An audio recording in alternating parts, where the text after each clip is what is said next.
શશી થરૂર 5 મુખ્ય દેશોમાં સર્વપક્ષીય પ્રતિનિધિમંડળનું નેતૃત્વ કરશે, રાષ્ટ્રહિત પ્રત્યે ફરજ પર ભાર મૂકશે। 15 કાઉન્સિલરોએ આપથી જુદા પડી ઇન્દ્રપ્રસ્થ વિકાસ પાર્ટીની જાહેરાત કરી। ઉપરાષ્ટ્રપતિએ નવી દિલ્હીમાં જયપુરિયા ઇન્સ્ટિટ્યૂટ ઓફ મેનેજમેન્ટના વાર્ષિક દીક્ષાંત સમારોહને સંબોધિત કર્યો। સરખેજ મકરબામાં ડિમોલિશનનો બીજો દિવસ, લોકોએ કહ્યું, વૈકલ્પિક વ્યવસ્થા ન થાય ત્યાં સુધી નહીં જઈએ। દિલ્હી એનસીઆરમાં ફરીવાર જોખમી સ્તરે પહોંચ્યું વાયુ પ્રદૂષણ, GRAP1 દિલ્હી સહિત આસપાસના શહેરોમાં લાગુ। અરવલ્લી જિલ્લામાં આરોગ્ય વિભાગ દ્વારા વિશ્વ હાઇપરટેન્શન દિવસની ઉજવણી કરવામાં આવી। ચાઇનીઝ સાયબર ક્રાઇમ ગેંગના સાગરીતો અને ડિજિટલ એરેસ્ટ જેવા વિવિધ ગુનાઓ આચરતા ભેજાબાજોને ગુજરાત પોલીસની એક્સપર્ટ ટીમોએ ઝડપી પાડ્યા।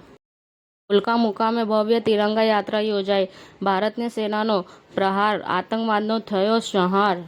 હજરત મોહમ્મદ સિરાજુદ્દીન શાહે આલમ રદિયલ્લાહુ અન્હોની 621મી વિલાદત મુબારક સાથે ભારત દેશ માટે પણ દુઆ કરવામાં આવી।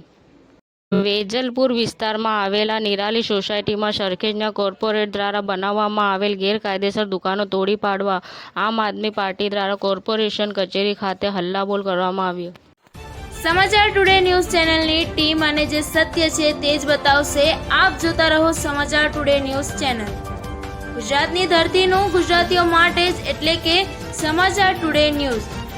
અમારી સમાચાર ટુડે ન્યૂઝ ચેનલને લાઈક કરો, શેર કરો અને સબસ્ક્રાઇબ કરો અને જોડાયા રહો સમાચાર ટુડે ન્યૂઝ ચેનલ સાથે।